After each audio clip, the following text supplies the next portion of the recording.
இருங்க சார், எப்பல இருந்து போராட்டம் நடக்குது சொல்லுங்க சார், டேட் சொல்லுங்க சார், எப்பல இருந்து போராட்டம் நடக்குதுன்னு. போராட்டம் 5ஆம் தேதிக்கு முன்னாடில இருந்து நடந்துட்டு இருக்குது. இல்ல மாணவர்கள் போராட்டம் அபிஜித் என்னைக்குல இருந்து போராட்டத்தை ஸ்டார்ட் பண்ணாரு? அபிஜித் ஒரு மாசத்துக்கு முன்னாடி இருந்து ஜூன் 6ஆம் தேதி ஸ்டார்ட் பண்ணாரா இல்லையா? ஜூன் 6ஆம் தேதியில இருந்து திமுக என்ன பண்ணுச்சு? ஏங்க தீம் இல்ல சொல்லுங்க, திமுக என்ன பண்ணுச்சு? படம் ரிலீஸ் ஆச்சா இல்லையா? ரெட் ஜெயின் மூவில தான ரிலீஸ் ஆச்சு, டான் பிக்சர்ஸ் தான ரிலீஸ் ஆச்சு.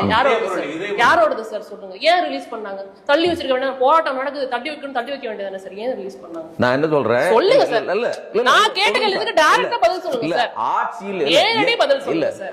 உங்களுக்கு முதல்ல நான் கேட்ட கேள்வி நேரடி பதில் சொல்லுங்க சார். இது ஒரு பீக்கான ஒரு நேரம், மக்கள் அடி வாங்குற நேரம், குத்துற நேரம். ஏங்க ஒரு பெண் தடுக்கறாங்க, பின்னாடி கம்பி வச்சு குத்தி இருக்காங்க. FIFA வேர்ல்ட் கப் ஃபைனல்ல இன்ஸ்டாகிராம்ல ஸ்டோரி போடுறப்ப மாணவர்கள் அடி வாங்கலையா? இல்ல உங்களுக்கு நல்லா புரிஞ்சுங்க, லாஜிக்கா நீங்க பேசுறீங்க. லாஜிக்கா நானும் பேசுறேன். இல்ல FIFA வேர்ல்ட் கப் ஃபைனல்ல FIFA வேர்ல்ட் கப் பண்ணிட்டு இருக்கோம். நான் என்ன சொல்றேன், ஒரு பக்கம் ஜென்சி இப்படி இருக்கறா, இன்னொரு பக்கம் ஜென்சியை கொண்டாந்து உச்சகட்ட நேரத்துல நீங்க கூத்தடிச்சிட்டு இருக்கீங்க. இதுதான் தப்பான வார்த்தை பயன்படுத்தாதீங்க சார். இது தப்பான வார்த்தை. கூத்தடிக்கலாமா சார்? கேள்வியை உள்வாங்கிக்க மாட்டேங்கிறீங்களே சார். திரையரங்குல என்னங்க கூத்தடிக்காம கோயிலா கும்பிடாம முடியும்? கேள்வியை உள்வாங்கிக்கோங்க sir. FIFA world cup final அப்ப நீங்க ஸ்டேட்டஸ் போறப்ப மாணவர்கள் அங்க அடி வாங்கலையான்னு கேட்டேன். இல்லங்க கேக் வெட்டி போடுறதுல இன்ஸ்டாகிராம்ல நைட் மிட்நைட்ல போஸ்ட் ஒரே ஒரு கேள்விக்கு பதில் சொல்லிடுங்க.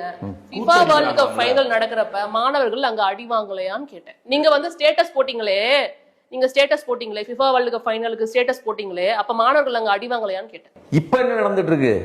சார் கேள்விக்கே பதில் வரல சார். சரி பேசலாம், நீங்க இருங்க.